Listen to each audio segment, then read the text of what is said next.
back with another Finding the Frame. This is Brendan Sweeney, the host. I have Michael Dallatorre here, cinematographer. How's it going? Doing great, man. How you doing? Oh, I am amazing. It is so beautiful. We're about to get into some Los Angeles heat, though. The summer's right around the corner. I don't know if you're a summer guy. You were born here. How do you feel about it? I love it. I mean, it's summer all the time, but it's just a lot nicer now. So. You really can't beat the Los Angeles winter, though. No. It is so beautiful. Yeah. But how's life been? How's the good old film career going these days? Good. You know, it's been quite an adventure, I'd say. You know, it's definitely some things are expected and some things aren't.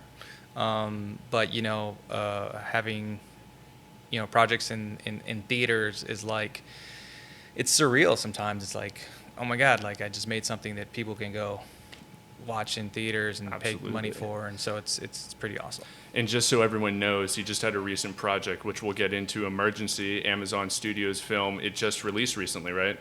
Yeah, we just released in theaters, limited release across the country, and it's available on Amazon Prime. So make sure to watch it. Everyone, seriously, you got to watch this film. Watched it last night, and I'm super stoked to talk about it. But let's get into your story. You have a really awesome story. I was doing some research, prepping, watching through all of your movies, and tell us a little bit about your youth, which is pretty cool. You were born in Nicaragua. You moved at age 3 to South Central Los Angeles. And what was that like? You know, those are pretty formative years. Did that have an impact on you as being like an artist or as a person? Yeah, you know, it's always pretty interesting because the neighborhood there's a certain culture between just everything that is happening, whether it be music or art and stuff like that. And I was exposed to a lot of that stuff, which is really an interesting way of experiencing your culture, which is how I think it should be experienced. And was able to. It was also quite diverse in considering, we moved around a little bit through the different neighborhoods, South Central, Inglewood, Compton. I went to high school in Watts. While I was in high school, I was in a performing arts group called Colors United, and it was a theater program. We did, singing, dancing, acting. We even had like our signature play was called Watts Side Story. So it was like, that's awesome. Yeah. And so, but it was a great thing to do. Like, it was like, I did other stuff. Like I played football and ran track, and, in my junior and senior year, did student government and things like that. But that program was really awesome because, in 1996, there was a documentary group that came and did a documentary about us.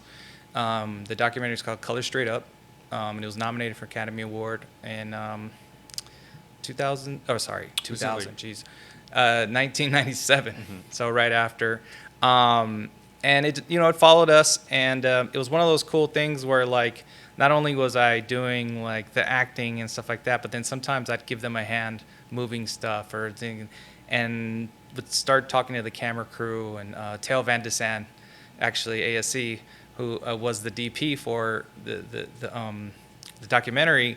He was super cool and told us a lot of stuff, and I kind of started realizing, oh my God, like I've already been doing this kind of stuff at home. I'd have a height camera that my dad had, and I'd do these little videos with my nieces and nephews and my cousins and stuff. And actually, just recently, one of my nieces was like, "Hey, we found one of the tapes. We took it to Costco to get, converted to digital, and there's like a whole scene of us like playing around where you were like, we did a whole like skit together, and it was like so funny." And so I decided, I was like, oh, this is pretty cool. And a friend of mine, Sal Alvarez, he was already in the group. He was older, so he was in going to college, and he was going PAing on stuff, and he noticed that I was really interested, and he's like, well, you want to come out to a set with me? I was like, sure. And so he took me to a UCLA thesis film, which happened to be Justin Lin's thesis film. Oh, wow. Shopping for Fangs, Mm-hmm. which was like, were you still in high school at the time? Yeah, it was okay. 15. Mm-hmm. So I was like 15 years old, first set.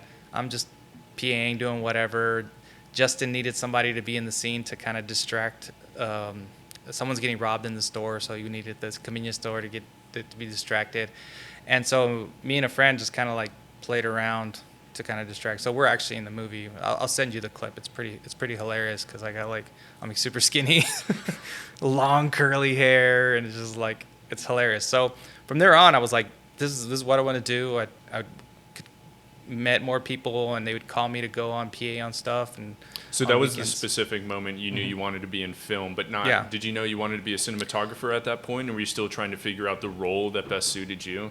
Yeah, I think there was no. I pretty much from the get go knew camera was the thing.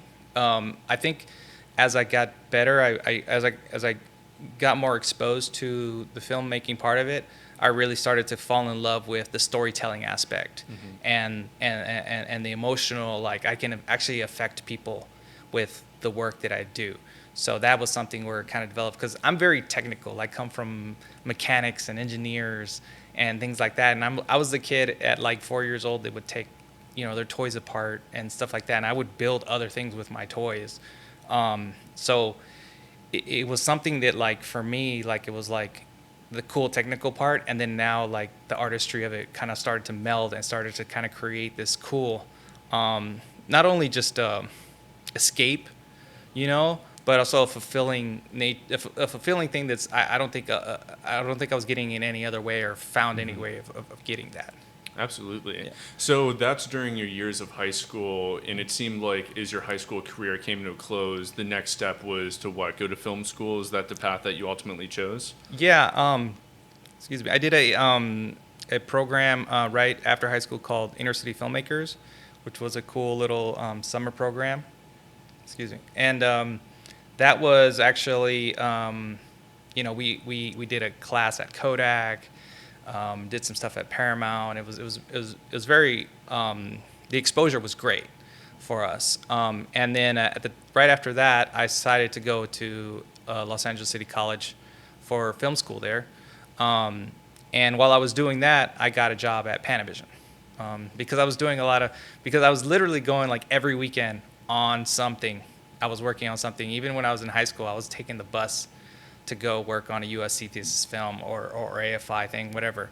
And so I was going to Panavision a lot, and that was a trek going from, Compton to Woodland Hills to do a prep. Yeah.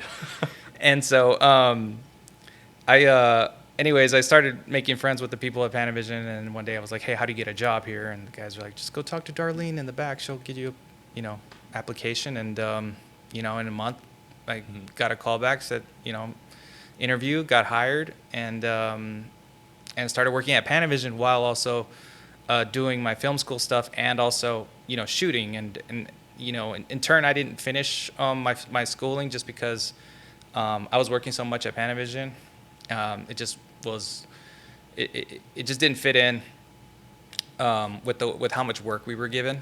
And I was actually learning a lot, but then also like exposing myself a lot where I was meeting camera assistants and they were like saying, hey, you want to come out this weekend? We need, somebody, a PA on a music video or something. And I would go on a lot of that stuff. But then also the amazing thing that Panavision gave me was that they let me use their equipment. Mm-hmm. And that blew my mind. Like I was in the shipping department and I was like, can I take, Panaflex and super speeds and everything out? And they're like, sure. And it was like crazy. And so like I also had friends that were loaders and, they had all these short ends that they were always getting rid of. So they, I had thousands of feet of short ends just ready to shoot. So between myself and other people that were at Panavision at the same time, someone was shooting something. I was shooting something, so I had people come with me. They'd operate whatever gaff, and we'd shoot. And then the next weekend, someone's shooting something else. Oh, I'll gaff for you, and everything. So we were working like constantly. So every weekend we were shooting with Panavision gear, which was insane.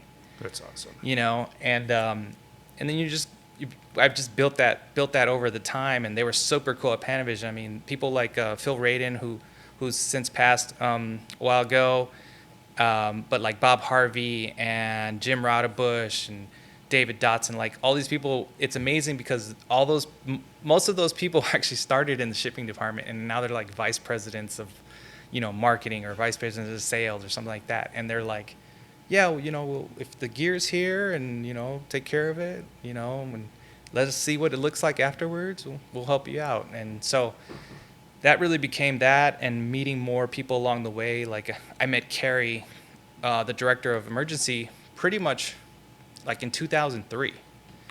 I did a music video for a band and that he liked, and he saw the music video and he reached out to the band and they gave him my number.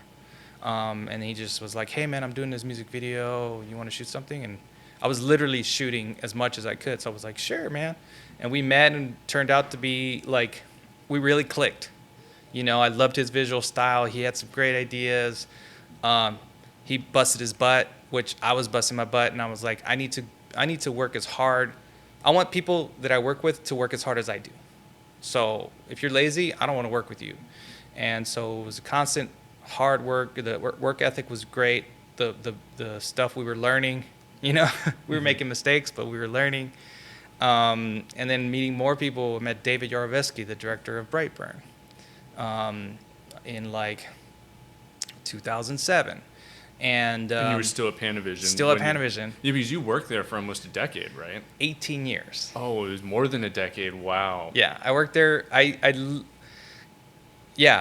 worked there 18 years till 2019. I want to say August of 2019 was when I left. And during that whole time, were you always a prep tech? So or you started on yeah. shipping and eventually you became a prep tech, from what I recall? Or? Correct. Yeah. And so I started in shipping. I moved up to the prep floor within a year, and then I was a prep tech for 9 years. I was like the lead prep tech for about half that time, I want to say. And then I moved into the marketing department running the new Filmmaker Program, which was really awesome for me because I get a chance to not only help other filmmakers like myself, make passion projects and really get their, sink their teeth into their material and what they want to do, but also I have to meet those people. And a lot of those people have actually become good contacts over the years where it's like, oh, this director's, I love their work. We should continue, and we've continued to have connections. So that was actually very fulfilling for me because I was able to do that. And I'd love for you to talk about the new Filmmaker Program because it still exists today, right? Yeah. And just for our audience and those that are, is it all over the country? Is it just for Los Angeles? No, yeah, it's all over the country. I mean, I've been gone from Panavision, but I'm pretty sure it's very interesting. So the program started in, I want to say, the late 80s. And the story that I was told by Phil Radin and Bob Harvey is that the first student that gave the first recipient of the new Filmmaker Program was Danny DeVito. And from there, they were like, okay, we're going to do this program. And they decided to do, this grant application program for it. So it's been around since the early 80s. So it's like 40 years old. And it is a nationwide thing. It's only within the U.S. Just because when I was doing it, anything outside of the U.S. was very difficult. It was a whole different, you have shipping things, and it's, even though there's a Panavision in London or a Panavision in France, it's a different office, it's run a different way, so it was very difficult to do. So it's U.S. based, features, shorts, music videos, specs, whatever it is, people submit stuff. I mean, one year I think I got 1,000 submissions, and I want to say I did like 90 of them, which 90, first of all, is pretty insane. Like reviewing 90? Or No. What do you mean? We actually supported 90. Oh, you supported 90. Okay. Yeah. And what is the typical amount? Before I don't know. I want to say it was in like a couple dozen maybe. But it was also like a transition point in that we went from film to digital, and there was a lot more digital gear, and it was actually a lot more feasible for filmmakers to make projects digitally with their budgets than they were with film budgets. So when I came in, it was Alexa was just being introduced. Genesis was already fairly there. Red was already there, and so a lot of the gear was available for these projects, and someone would have spent $2,000 on film. Now they can spend $2,000 on the actual film itself, Mm-hmm. and get a better location, better set design, things like that. And so I think that's what helped me be able to do that a lot Mm-hmm. more, was that availability of that gear, and the budgets being so much lower that the people can actually achieve those productions. But it's still going on. It's very competitive, especially as you grow. This is more and more competitive. I mean, I think my first year I probably had like 200 submissions, and then one of peak years it was about 1,000, and so it's very very time consuming. It was It very seems like interesting. an amazing resource for Oh, people yeah. to just have. And that's what's beautiful about Panavision, just to go full circle, is you're not the only person that I've heard that's come up the ladder through Panavision. And for those that don't know about this experience, or if you're in Chicago, and they're in New York as well, right? New York, Chicago, Atlanta, New Orleans, Dallas, New Mexico. Yeah, if you want to get your hands on gear and you want to get to know what filmmaking is from the camera side, they're an amazing resource. I know our mentor, Derek Edwards, he started out there as well as a prep tech, and he got to learn everything about the Millennium, the Gold 2, every single camera that they had, and eventually that transitioned him to be an AC. And at the time, he really wanted to be a DP as well, and he got to shoot some projects. And the fact that we have these companies being so willing to help the youth when it comes to filmmaking, it's a very hard craft. It takes a lot of people, it takes a lot of money. I just want to shout them out and really like focus on that. There is opportunity out there. It is competitive, but it's amazing to see someone like yourself be able to go into these institutions and get their hands on those cameras. Are how much money? God. Like a Millennium 2, that camera is like stupid money. The insurance value, I think, used to be like you'd have to have $500,000 of insurance just for the equipment. But yeah, Panavision, and like you said, going full circle, like I just came from Panavision right now. I just went to go say hi, because for me it's like a family, not only because I worked there for 18 years, but because of the support that I get from them. And everyone was like, "Oh, we saw the movie, it's great. Hey, there was this cool scene that you did." Like I actually had like a 20-minute conversation with Dan Sasaki about, because he helped me with some with a modification of a periscope lens for the movie, and he's always like very like interested in everything, and it's just kind of like it's so cool, and that's exactly like you said, it's not just me, it's everyone, and they're willing to like help nurture people and filmmakers figure out like what those dreams are, like how can we help you with that, and it's so awesome. Yeah, it's an awesome community. So I guess during your time there, since you were there for 18 years, let's talk about, you're in film school, you're really trying to like stack the cards. What was the first big project that you did? You're like, oh wow, I'm slowly like getting into this, and I can see myself becoming the DP that I want to be. There was a commercial I actually did for Double Mint Gum. There was Chris Brown was in it, and it was actually it was all on green screen.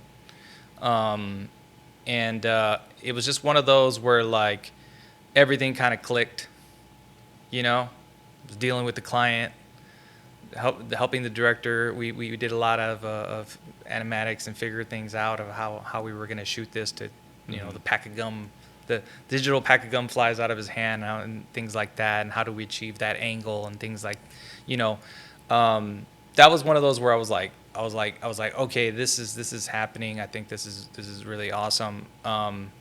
And then I've had like projects like, and of course like Brightburn. I mean, when Brightburn came around, that was one of those where like, it was my fourth feature. Before that, every feature was like, under, $500,000. I mean, I did a feature for $100,000 called Heartland.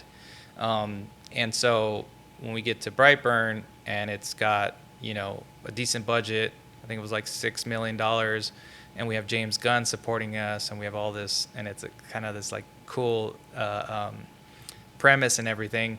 That was one of those moments where like I really was like, okay, like I need to not only like continue what I'm doing, but also I need to up my game. Because that was like I'm stepping into a whole nother ballpark there, and a whole nother league as far as what we were surrounded by goes. Brightburn I feel has definitely been the project that set me off. And going back to Panavision, they let me take time off, which was amazing, to shoot that movie. And then I came back and I was still working. Oh, that's awesome. It's like, what company lets you do that? Go chase your dreams. Yeah. Yeah, exactly. So I guess let's start with Brightburn. Mm-hmm. How did you get involved with that project?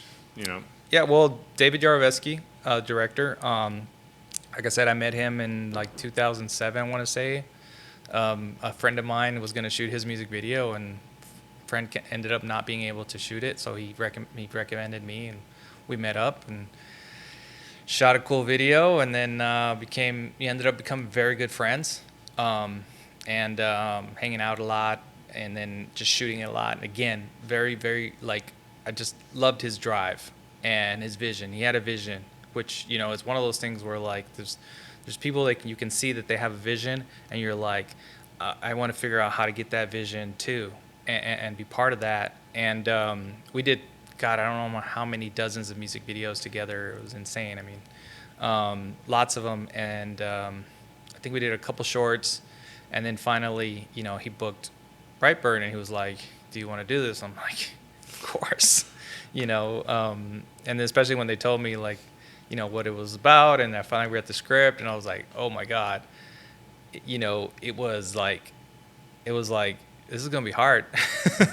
And was there something specifically that resonated? I know you have somewhat of a background, correct me if I'm wrong, with horror. Yeah. And I don't know if you're a horror, you love horror as a filmmaker. I mean, as an audience member, I'm okay with horror. I'm not like I love it. I'm more of like a thriller horror movie. Like, I love that kind of stuff. But I did grow up on horror because my older brothers would always play movies. Like Candyman was my Exorcist, like the movie that I couldn't sleep at night afterwards because it was insane, right? So my older brothers used to always play all these scary movies. But what attracted me a lot to horror films are the amount of emotion through a film that you can actually show. You know what I mean? There's people happy sometimes, there's people scared, there's a sense of relief. There's all these different things that happen within a horror film.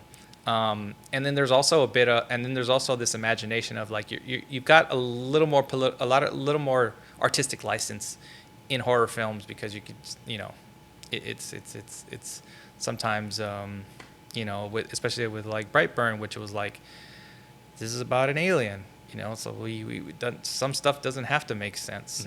This is very interesting. And a question I have specifically with Brightburn, and I don't know if this was ever discussed with the writers, but was the inspiration partially from that one graphic novel of Superman, if he didn't land in the U.S., but he landed in Russia? Have you ever read that? I think it's called Crimson Sun, and if that's wrong, Yeah. I'm sorry, everyone. Someone's probably hating me. How did you not know about this? You're kidding. But I know there was one graphic novel that's about Superman becoming a weapon, and he's younger. Yeah. I don't know what the inspiration was behind the film, if you can speak to that. I never really asked them. I just know that James Gunn and his brother and his cousin, they think out the box. And they just had, they're the kind of people that we got, I hang out with Dave Yarovesky, and then we actually hang out a lot, and we sometimes they talk about stuff, and you're just like, oh, I never thought about it that way. So they just, I'm sure there was some sort of, inspiration from that, because it is so very similar. But there's also some heart to it, that it makes it feel unique in a way, Yeah. Well, I guess, getting into the project, it started getting some wheels. You were brought on board. What was it like crafting the look? So you shot with an Arri Alexa Mini. You also shot with the Alexa XT Plus, and you went with the Panavision T-Series lenses. Yeah.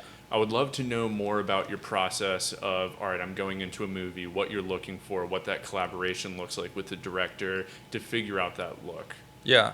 I mean, the big thing I like to do is, I mean, it really helped that Dave and I had already had such a relationship together that I knew like what kind of stuff he liked, and it was great because it was different than like what Kerry Williams likes or like other directors that I've worked with like. So I already had a good solid understanding of like what he wanted. So we put a lot of images together, watched a lot of movies. I do a thing called date night with my directors where we'll watch, one or two movies, have some pizza or some Chinese food, and go like, oh look, you see what's happening there? That's cool. Or this works within that part of this would be something that we could explore in this part of the movie, and so forth. And then sometimes it's just more of just like really understanding like tone and those kind of things, and I just want to build that and really like get myself into the director's head. Like I think of myself as a director's cinematographer, in that I want to help the director's vision stay in line, so that we're all telling the same story. And how can I like literally like be in your head so much that people can ask me questions that they would ask you, and that happened a lot actually. People would say, hey, we want to do this color. I'm like, no, Dave's not going to want that color. We have to go red there.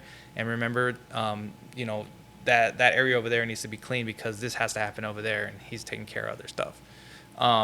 So the collaborative process on it, and he would give me so much trust on it because he knew I was really pushing to get his vision. And then also working with the producers to say like, hey, look, we really want to do this. And here are the ways we can do this. Some are going to be more expensive, and some will be cheaper, but some will get us done faster. And so then there's in comes the politics, right, of like learning that. And I always tell people that on Brightburn, the biggest thing I learned was politics. And but yeah, that's kind of how I started developing. I love doing tests. What did you see in the T series specifically that you felt this is what I want the film to be looked through? Was there anything that really captured? Yeah, well, what I really loved about them is actually how sharp they are, because for anamorphics, a lot of anamorphics tend to have, they still have the same nice fall off, but like the whole image isn't sharp. And what happens when you're doing VFX is that's a lot of work, but then also it just felt poppier to me. It felt like kind of like a comic book is, where if you look like a comic book frame, you have, this blurry background, but then you have, that character is actually sharp and so forth. It had that feeling to me. I also loved the color rendition of it. It handled flares very well, which I know Dave really loved flares. And not just like the anamorphic flares, like basically just hitting the camera with as much light as you could. And then form factor creates it being going back to the technical spot where it's like this works for us very well because of the close focusness, and then and also the T-stop was very good. And so all those things kind of came into play. I shot some tests, and he was just like, yeah, that's it. It was kind of I did a couple other tests, but I like doing blind tests for the directors. Explain. So basically, I will shoot a test with different lenses or cameras, but not put on the slate what the camera or lens is. So they can't have a preconception of like, I like such and such cameras, or this movie shot with this cameras, so I need to use those cameras. It's like I tell them to look at it and say, what looks like this film? What looks like your film? And it's just really study that, as opposed to giving it it's called, like, I think it's called brand over brain. Coke tastes better than RC, whatever. It's like that kind of thing. So doing that, I was able to find that, and Dave is very particular. So there were quite a few tests that, especially once we got into finding like the costume and mostly the mask for Brightburn, that took we shot quite a bit of tests of that. Yeah. That's awesome. Yeah. And I would love for you to talk about the technical element where those lenses were good for VFX, because you were saying this was a very VFX heavy film. And from just a DP perspective, for those that might be entering their first VFX film, like what is some advice that you can give? What does your prep look like? How does it differentiate from going to something maybe Heartland's obviously not a big budget film in comparison to that, but I'm assuming there wasn't a lot of VFX. No, there was like no VFX. What was your process like? Well, the process, I had done, luckily with like music, a lot of music videos, we've done a lot of green screen and we've done some replacements and things like that. So I had gotten enough little, I've gotten wet on some of those where it's just kind of like, oh, cool, yeah, I understand the keying and I understand blue versus green and things like that, and nodals and things like, but what I was like so lucky with on Brightburn was that we had this amazing team from Trickster, who were the VFX company. We had a VFX producer and a VFX supervisor there all the time from prep, like 6 weeks of prep, they were there throughout the whole 5 weeks of shooting that we did. And is that typical? That's typical on a film that has this much VFX. I mean, we literally had, a VFX shot every day, so you needed them to be there. And so I was blessed to have these people there to say like, hey, how they they just did Spider-Man and they do Rocket and for Guardians, right? And so it's like, what do you suggest I do here? And they're like, oh, well, just give us a square, 20 by 20 blue and, couple dots and blah, blah, blah. And so it literally became like a master class in VFX with them, where at the point I would come to them and say, all right, I want to do it like this. And they would say, yeah. I was like, great. Because in the end, the VFX supervisors are going to be the ones that are going to do or are going to be supervising the VFX through post. And if you shoot something that's going to be difficult to shoot, difficult for them to like key or roto or whatever, the more that they have to do, the faker the VFX looks. And so if they're there and they say, like for instance, in the shot where, I'm not spoiling it for people, but when Elizabeth Banks' character is running from Brandon, and she goes under the kitchen table, and Brandon flies through the house 3 different ways, that was like 7 shots, and when we originally got there, we were like, okay, well, we're going to put her there, and then we'll take her out. And then we had literally 3 cannons that had projectiles on them that shot through the frames, and that was the practical part of it. And then we had to shoot plates, and then we realized that the lights of the kitchen swing, and so we had to put blue there, and then we put blue where Elizabeth Banks was, and all this stuff like that. And I started to learn to like blue screen versus green on some of those, because the green like reflects a lot, and it almost acts like not necessarily like a white card, but it's got more luminance than the blue, and the blue would almost work as like a negative fill. And so I ended up using a lot of that for that because of the kind of film it was a contrasty. So I learned, every day was just like master class on that kind of stuff. And it was one of those things where like, you just, I got very, very lucky to learn all that stuff. Preparing for that, God, if they wouldn't have been there, I don't know. I'm sure I could have produced something good. But because they were there and giving me the advice, and also saying like, well, all I need is this. Don't worry about all that, And plenty of times there were times where we shot. So for instance, the house and the barn are not in the same location. Okay, so the house is in a place called Noonan, and the barn is in Fayetteville. They're 30 miles away. Where was this shot? This was shot in Atlanta. Okay. In Georgia, and so southeast Atlanta, I want to say. And so there are shots where you see the house and the barn in the same shot. So whenever you see that, one of those is VFX. right?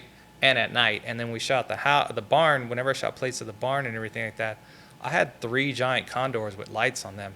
And it's like they're in the shot. And I'd go over to the VFX people and I would say, hey, so I need to get rid of those. And they're, sure, no worries. I mean, sometimes it was like that easy, where it was just kind of like, can you paint those out for me? And they're like, yeah, just move that one a little to the left so it's not hitting this reflection here and we're good. I was like, that's nice. Sweet. So it's always just like a constant communication between you and the VFX team.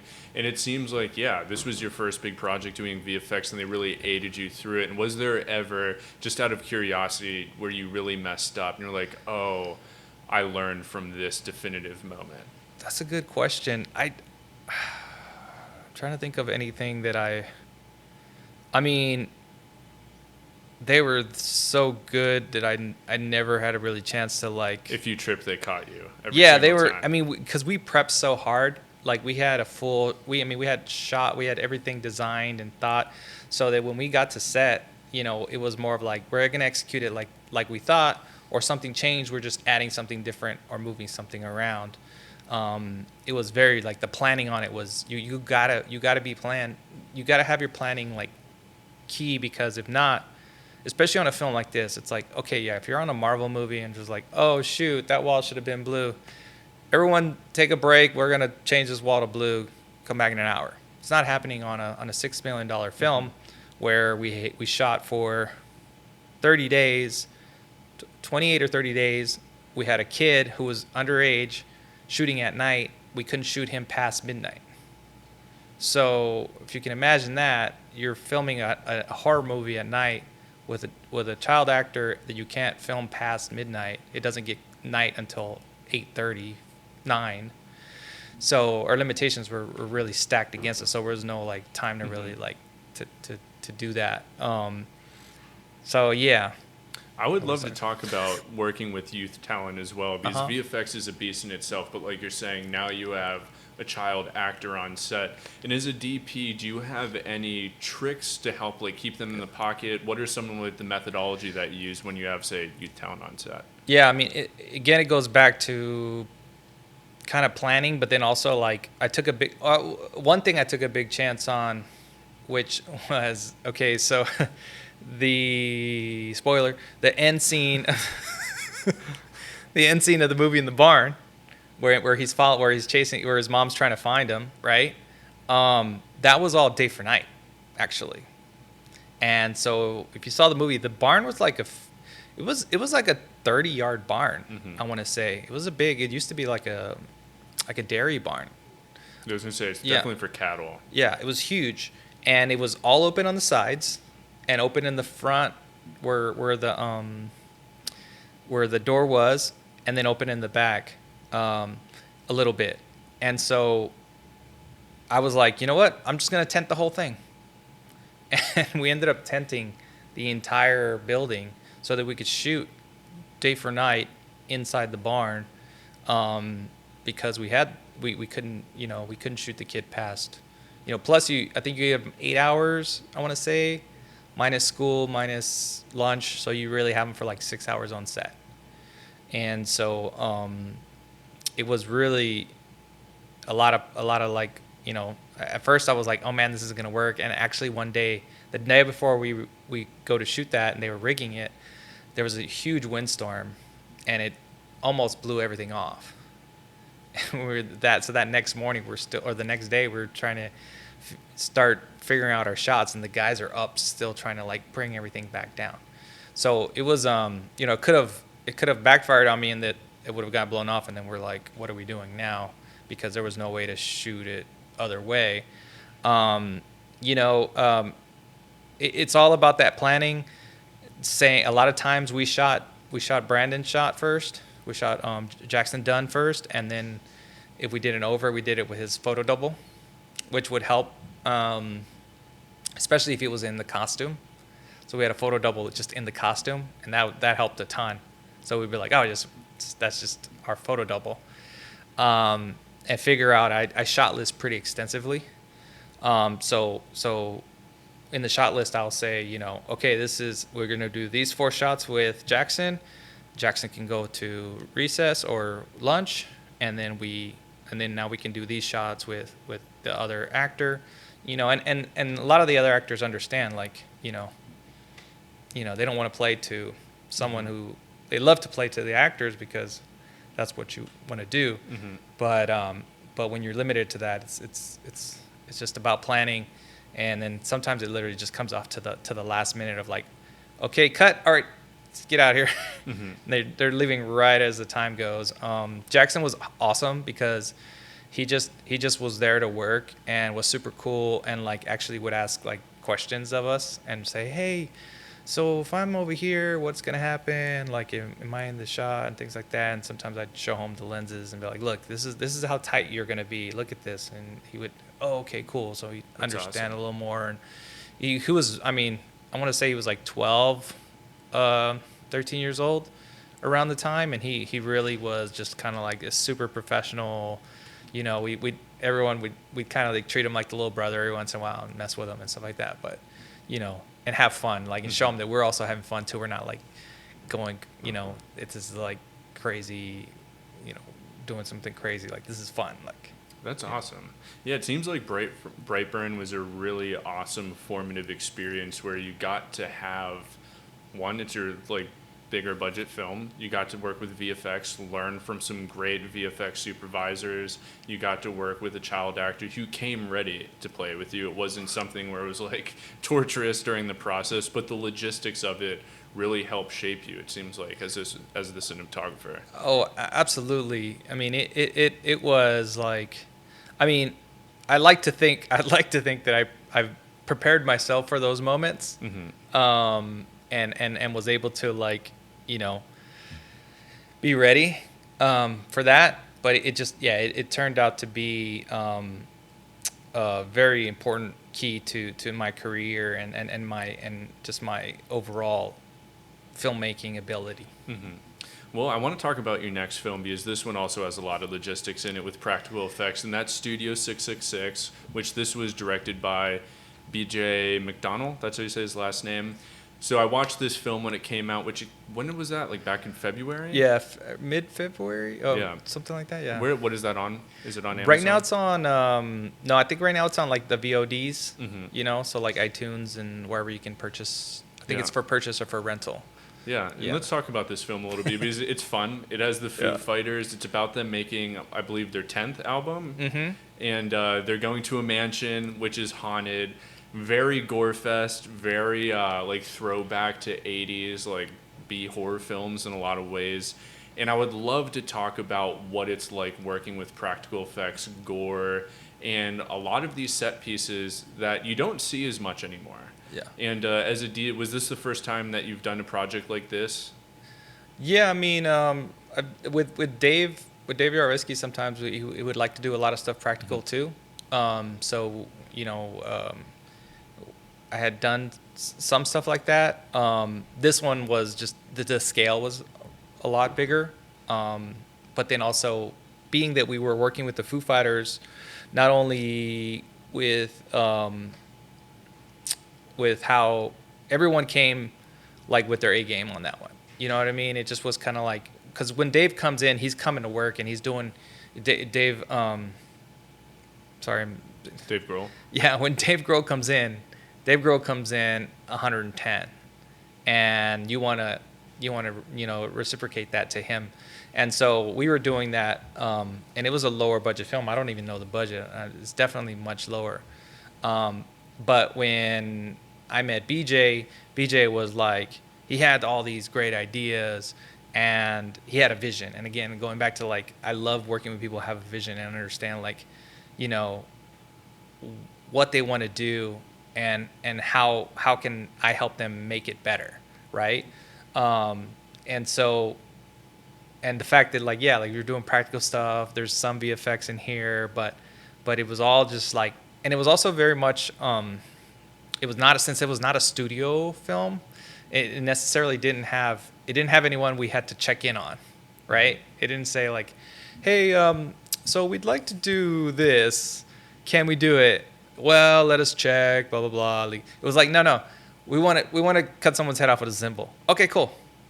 Like Like, all right. So it was like so we were able to like really like come up with some really cool stuff that was already there, but then also like excel it even more because of the people there, like Tony Gardner, who was doing the practical effects, and with BJ is an operator in his own right as on many horror films, but he's got the experience, but like as a director, he's like so keyed in to the story and everything. Like, so it was pretty awesome to do. Tony making all these things for us, and some days he'd bring stuff to set and be like, "Hey, look, this is gonna be the head," and we're like, "Oh wow, that thing's amazing." You know, it was one of those things that kind of reminded me of film school projects.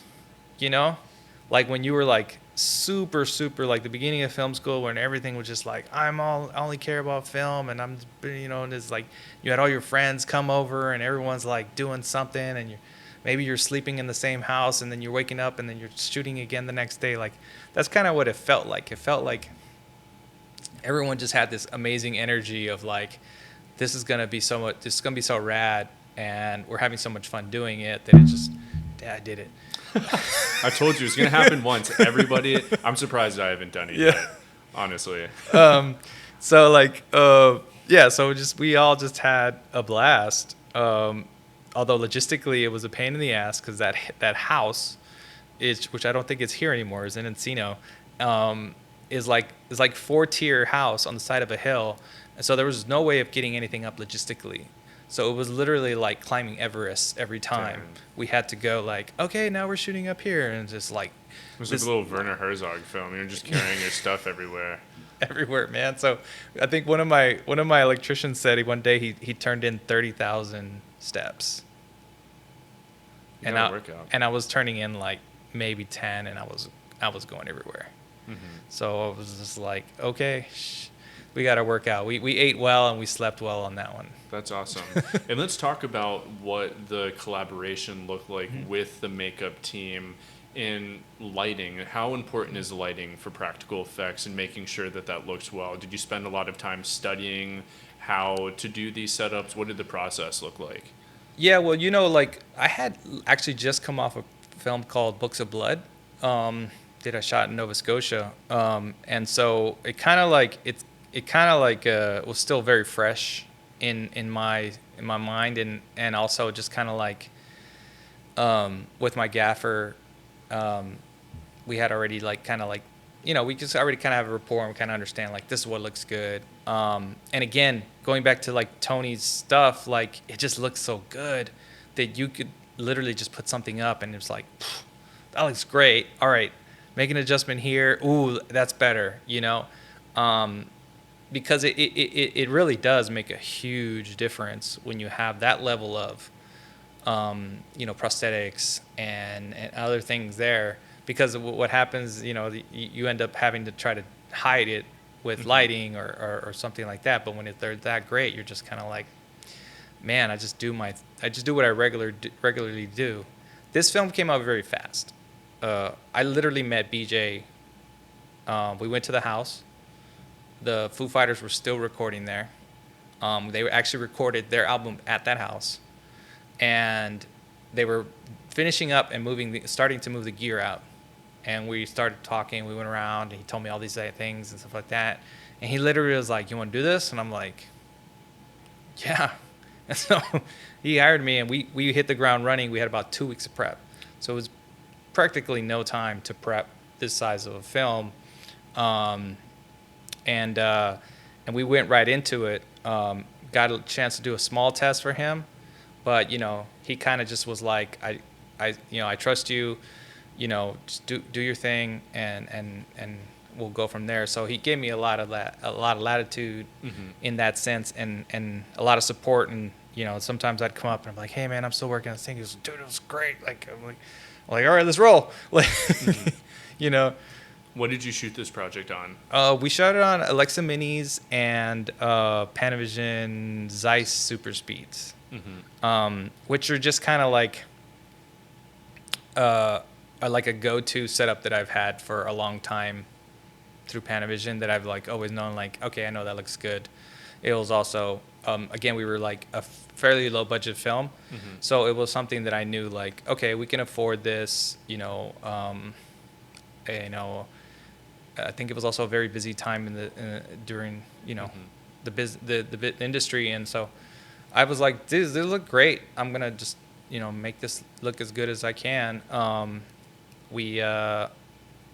use my colorist, Mitch Paulson at Company 3. I think we've used the same. I've worked with him on 4 shows now, and we've used the same LUT throughout the years. So it's like literally just a basic, you know, forget what do we call it? It's like a film emulation LUT. Oh, okay, yeah. Just makes it look like 5219. And then and I've used that on everything from Brightburn to Emergency, everything. And it's kind of a nice little starting base. So all that stuff just kind of came together really fast. Whenever BJ wanted something specific, then then he would show it to me, because he's super, he's got like all the like memorabilia of things, and he pulls out like references of films where I'm like, I've never seen that, bro. You gotta show it to me. Was this the first time you guys collaborated together? Yeah. It's actually very interesting, because it was the first time we had ever met, which, you know, him being, you know, a pretty popular operator. I'd never seen him at Panavision, or maybe I'd seen him and he came in and left or whatever. Yeah, it was the first thing we'd ever, and he was amazing at having the vision, and then also letting me help him, which is like amazing to be able to do, because that's, you know, that's what you want to be able to, that gives you so much more invested in the project, and it's just kind of like, I'm just pointing and lighting stuff for people. So it's like, I'm helping them. That's really cool. Yeah. And spoiler alert for this film, my favorite setup, which I feel like most people's favorite setup, is the whole like chainsaw scene. Yeah. Was there one specific setup that you did in that film that you really loved? Yeah, I mean, God, it sounds bad saying it now, but it was Taylor's, because unfortunately we lost Taylor just recently. But Taylor's was just kind of like, you know, just a fun one to do. His was the symbol.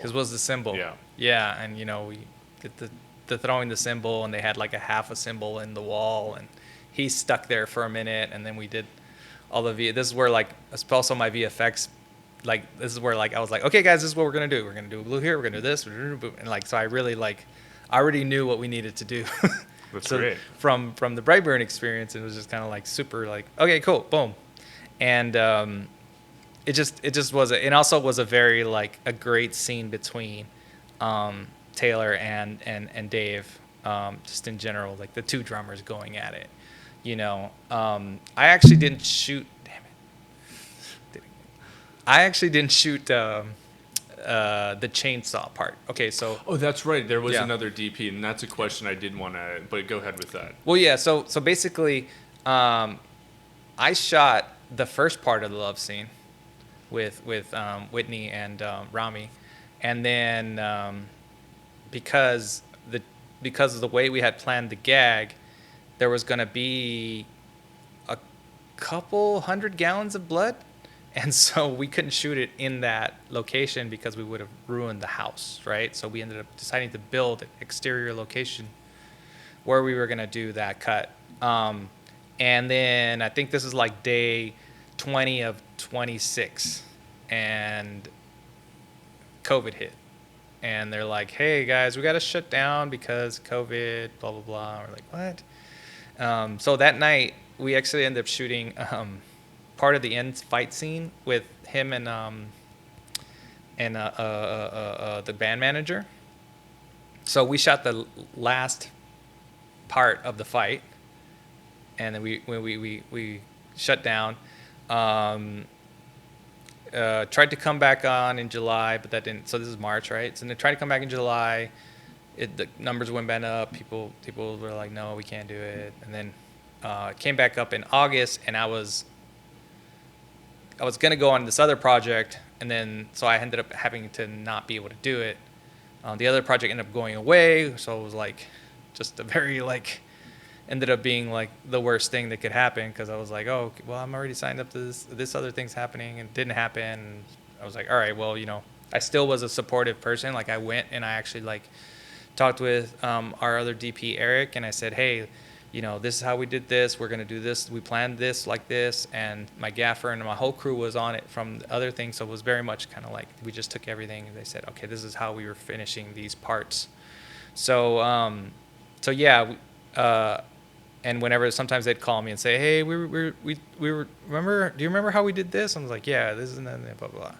And so, yeah, so the Rami, that scene is up until the chainsaw part, I shot that, and then the chainsaw part, they shot it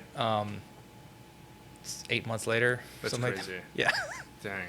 Yeah, it's unfortunate how the pandemic uprooted so many productions. Finding the Frame and getting the chance to talk to all of these filmmakers with their projects over the last 3 years, it's a very similar sentiment of like, oh yeah, we were shooting, or we were about to shoot with Alice Brooks. Same thing with Tick Tick Boom, and that was like postponed indefinitely, and like, oh my God, this project might be gone.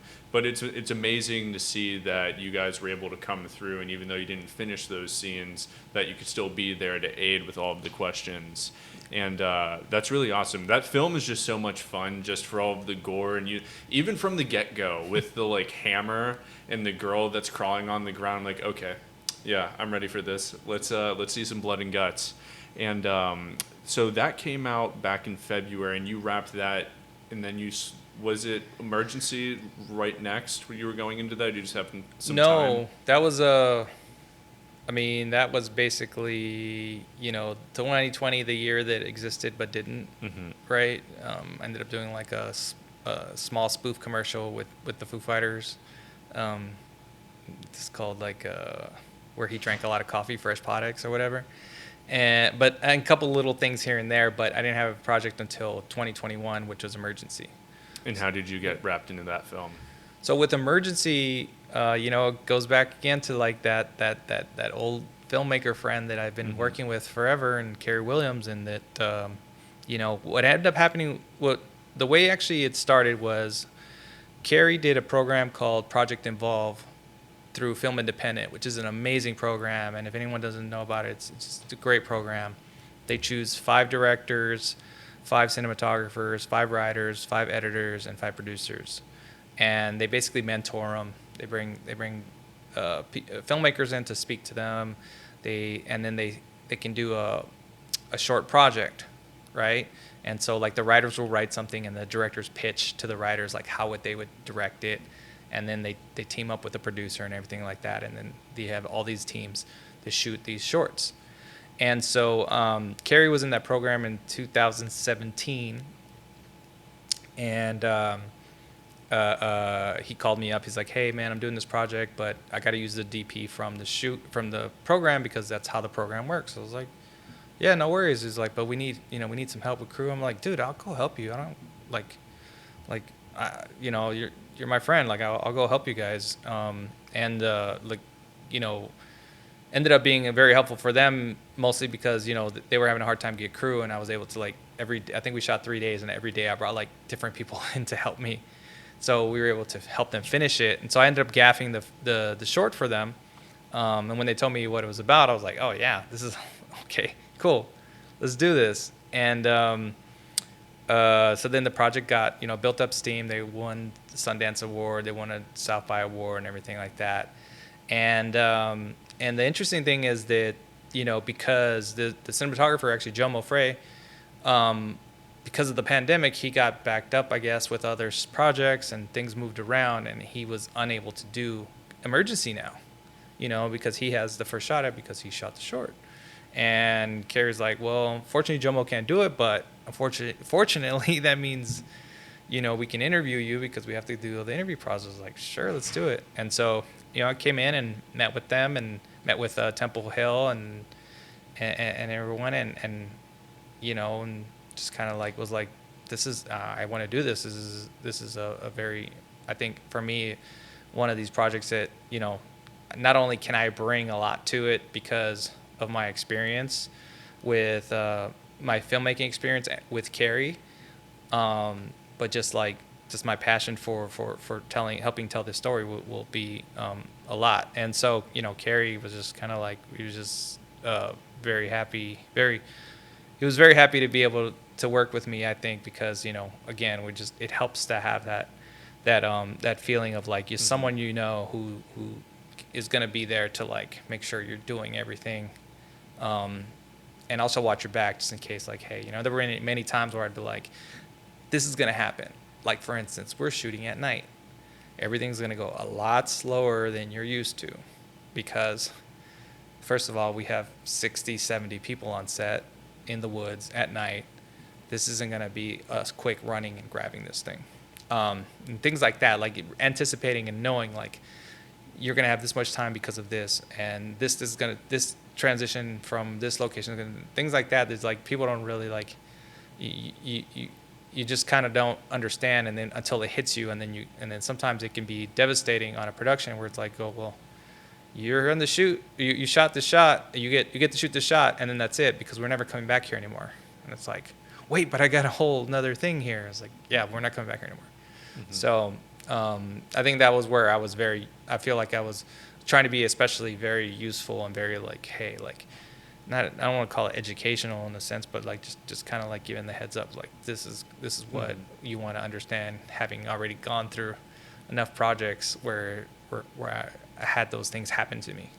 Yeah, and Emergency is a really interesting film. I just got to watch it last night, and hearing all of that, how you were brought into it, how it's evolved.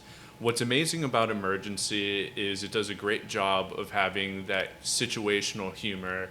We're in this situation, guys, what do we do? But also tackle social discourse, topical matters, and it's personal probably to a lot of people that are going to watch it.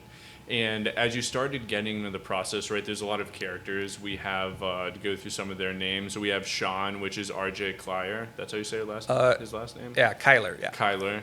Then we have Kunle. Obviously, these characters and Carlos, those are the three guys that are in this situation. Not going to give too much away because people definitely need to see the movie. Yeah. I want to know, where this film is very character driven, do you see yourself when you're shot listing, thinking about it, do you develop any sort of rules of engagement for a composition, considering how they're going to share each other in the frame? Is there something that you try to, like, with the director, that you try to formulate? Oh yeah, I mean, Carrie, I think we started. I think I was hired like, 3 weeks or something before we were leaving to hard prep in Atlanta, but we were working like from the get go. And Carrie's very visual and purposeful with all of his framing and everything, because he wanted everything to be like, why is this frame? I don't just want a close-up for close-up sakes, eye lines and things like that. So we developed a whole kind of, we developed our language. It slowly progressed also as we moved in through prep. Like once we got to Atlanta and we saw some locations and we're like, hey, remember that thing you want to do? Well, we can do it right here because we have the space, or we have these cool windows, or this and that. And then also, like, we got into the car and we're like, okay, we got a van now. Like, let's see what we can actually, I know you want to do this shot, but you know what? That means we got to cut the roof off the car or something like that. And there's things like that we've developed. But, at its core, like, for instance, one of the things I do when I break down every script, when I'm like signed on to the project, I'm ready to go, is I do an emotional beats breakdown. So each scene is broken down, scene number, location, what's happening in that scene, whose scene is it, and what's the emotional beat of that scene. Is there fear, is it sad? And then what that does for me is it not only like shows me, like, I can see like a big picture arc, right? But then also I can see when we're on set and say, like, hey, this didn't really happen on Emergency because it was such a good, we planned so well, we actually did really well. But on like another show, we had like planned to do 7 shots of this family eating, but in the end I looked back at the thing and we only had like 30 minutes to shoot it. And I was like, I go to the director, instead of this, let's just push in. And it's on Books of Blood. It's like, it's about her. She feels trapped. She's back in the place where she didn't want to be. Let's push in through the family onto her. And then she sells it because she was so good. Britt Robinson was just like, you know, just so amazing that like that one shot sold it, because it goes back to the emotion beat of the scene. So we do that same thing with this, with Emergency, and occasionally Carrie and I would be like, well, what is the emotion here? What's, you know, what is this drive? There's a connection here between them, or there's a disconnect now between him. And then we started doing more things, and like I used different lenses for the close-ups on them. So like Kunle is African American, but like first generation Nigerian. His parents are wealthy, and Sean is like, you know, grew up in the hood, you know. So they have different points of view. And so to kind of like subjectively show that point of view, I was like, well, I'm going to shoot, you know, I can't remember what the lenses were. I think it was 65 on one and then a 50 on the other. And they were close enough that they looked like the same frame, but perspectively, what you saw was different. And that kind of gave a feeling of like each one, you know, had a different perspective in that. And then, you know, there are little things like that we built throughout the story. In the scene with the police, I give spoilers, huh? Well, in the scene with the police, hopefully somebody, hopefully if you're watching this, Spoiler because alert, you watched, spoiler alert, in the scene with the police, you know, I pitched on him to say, like, we never see the police. Like, not because, one, I didn't want to personify anybody to say, like, oh, we're scared of that white police officer or something like that. It's like, no. They're just scared of, like, what could happen to them. And I actually kind of used my horror background in that sense of saying, like, you know what? I'm treating the force, the police force, as like a force that they're scared of, just like someone would be of like some spirit or something in a horror film, or some, you know, axe murder or something like that. Like, they're scared of something that you almost don't see, and that fear, you know, is looming over them.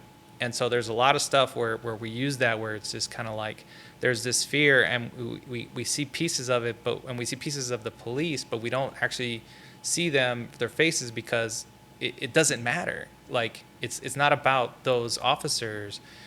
It's about the general feeling that they're having, and giving the respect to that, and saying, like, oh wow, like, you know, this is a true fear, like for you know, mostly Sean, you know, and he kind of like gets the guys on their side to be like, are you sure? And then it's like, oh shit, like, we don't know. This could be something that could happen to us.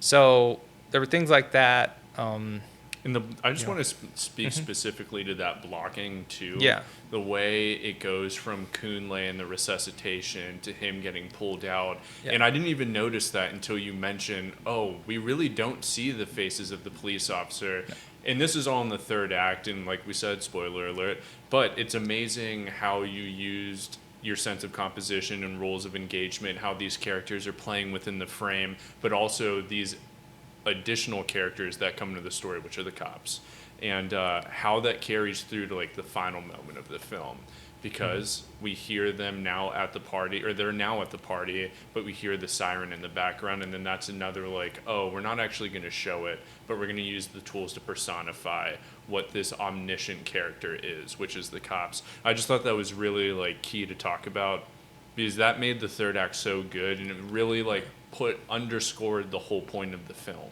Yeah. And that's very brilliantly done. Yeah, thank you. No, we did a lot of, you know, a lot of interesting things. We tried to like be purposeful with everything where we could, and really have, like Carrie mentions, an authorship of every image. And you know, there were times most of the time where it was like, all right, Carrie, remember we talked about we're going to do this shot through here, and I had a hand finder that actually we connected to an iPad. And so like the iPad, you know, either he or I had it, and we were like, we can do this, we can go through here, we can do that, blah, blah, blah. And then everything was like, okay, cool, yeah, because remember this spot, you know, Everything had a purpose. The party that Sean goes to at the end is red because that's the color of the emergency room sign light hitting him. So it's like it's a subjective thing of being like, oh, now like he's feeling like, oh my God, like this is where I should be. Things like that. Things like, using, I think in Atlanta, I want to say the sirens or the lights of police lights there are blue. They're not blue and red. But I was like, no, we have to use. Have the hospital's going to be white, and the cops are going to be blue and red, and that whole scene is going to have red, white, and blue. This is America. Like, it was kind of just like one of these little things where we're just kind of like, oh, okay, cool. So yeah, a lot of that stuff. We ended up using Alexa Mini LFs with the Panavision lenses, and that's mostly because a lot of the movie takes place in a van, and that's all actually on an LED stage. So all the interiors are LED. But Carrie wanted this like intimacy with the characters, and what happens with the large format is you're able to use a longer lens, but have a wider field of view. So like where you would like maybe use like a 21 in the car, you would have like a fisheye distortion kind of look to it, and it didn't feel right. It just you didn't feel like you were along with a ride with these guys. We were able to use like 35s instead and have literally the same field of view, but yet have a better, you have a more what they call rectilinear image, so that it didn't feel distorted. It felt like you were in there with them. And then because the lenses let you get close focus so well, we could be in the van and like, 20 inches away from someone in focus, and it not look, weird. Did you say what the lenses you used were? Yeah, there were Panavision lenses. They're the large format lenses that Panavision developed. And you said you had some modifications to these lenses, right? No, those lenses actually were straightforward. I knew I really liked them because I had tested them before. Part of my thing at Panavision was like Dan would hand me stuff and say like, hey, test this for me. And I would actually tested a bunch of lenses for them over the years. But I really knew that they were going to be great. And honestly, function and look-wise, I did another test, and we really liked them. But what I did, what Dan did for me was, because we were in the car, and we only had two cars, so we only had two vans. One van had tint, and that was our exterior van. And because we had stunt drivers driving that and things like that, we would use that one as the exterior. Our interior van did not have tint, so that when we could look out we had enough light on the LED stage.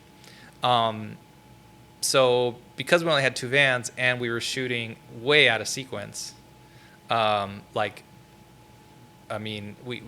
the interior van stuff was done periodically because basically it was our cover set. So when it rained, we couldn't shoot our exterior somewhere, so we'd go to stage and shoot the interiors of the van. And so that it became our like go-to stage. So it was never like at the same time. So there were times where like there were shots that Carrie wanted where I literally would have to rip the roof off. And you're not going to rip the roof off because we need it for 2 weeks from now when we shoot the rest of this scene. And it was like, oh God, so how am I supposed to fit? There's some shots in there where you're just like, how did you fit the camera in there? And it was because we had a 90-degree, Dan tweaked there's a 90-degree periscope, and he tweaked it so that it would cover the large format frame because it was designed for Super 35. So because the sensor was bigger, you would have had this just giant vignette. So Dan tweaked it for that, and what that allowed us to do was literally get right angles in the van that wouldn't have been possible unless we would have cut a hole in the van or or broken a window, or taken out a window. So that helped us tremendously. We used it, all the time. It was with us all the time, and just was added to our flexibility to be able to do that. And that's something that I would also plan on my shot list. I'd be like, okay, we need the periscope for this. I need the periscope for that, blah blah blah. And and my crew was just amazing. They always like we're ready. Like, oh, this is the next shot, right? We're ready to go. Sweet. The question I always have, because I read a lot of American cinematographer as well, is with Dan. It says, how is this guy just such a magician? He's crazy. It's crazy. The things that he pulls off, the ways that he modifies lenses. Obviously, he's been around doing this for so long, but all of the anecdotes and stories about what he does, it's just absolutely incredible. Oh yeah, I mean, I remember him handing me a lens for the Prestige. He was like, go shoot this real quick. We need to make sure it works. I got to give it to Nolan and like tomorrow or something like that, and shoot some tests, and they send it off the next day, and then we see the dailies the next day or whatever. And but yeah, what's amazing about Dan is that I think he's very curious, and he takes some chances, like. He's fine. Like, oh, I screwed this up, and then, oh wait, that ended up working. Like he'll take chance. Like like the long story that is that when Saving Private Ryan came to him, they said we wanted it to look like old newsreel footage, and so he literally took a set of lens. He goes, oh, I can do that by just messing up the coatings, and so he took some perfectly good set of lenses and polished the coatings off of them and added more aberrations by scoring it and doing all these bad stuff to it, and you're ruining a set of lenses. And then they shot the test and they were like, we love this is amazing, and they end up making three sets of them, and then they charge 4 times more for them. Dang. Yeah, that's awesome. And he's the guy that will draw how a lens works on a napkin for you, like no kidding. Like he, everyone loves that pets full look of portraiture and stuff. And he was like, oh yeah, this works like this because you have 2 doublets, and then this doublet's working this way. And so when the power changes here, you're moving this, and you're just like, how do you know this stuff? But yeah, he takes chances on a lot of that stuff, and people love that. I think that if you think about it, as filmmakers too, we kind of do the same thing. We kind of I don't know if this is going to work, but I'm going to try it. And then, if it didn't work, it didn't work. But when it did, you're like, yeah, I told you. Yeah, it's risk versus reward. There's a lot of risks. And I guess, yeah, maybe risk isn't the best way, but you have to take a risk, right? When you're trying something, especially when budgets get big, you're like, all right, I'm going to go for this. But sometimes the reward is just so sweet. Yeah. And, it's great to see people like him with the curiosity and passion. It's intoxicating. It also helps push the medium forward. And just hearing the stuff that you were able to pull off with Emergency, knowing that you couldn't lift the hood or the roof off. How can I make this happen? Yeah. It's great to be able to see, that's the beauty of filmmaking. It's here's the problem. What are potential solutions? Exactly.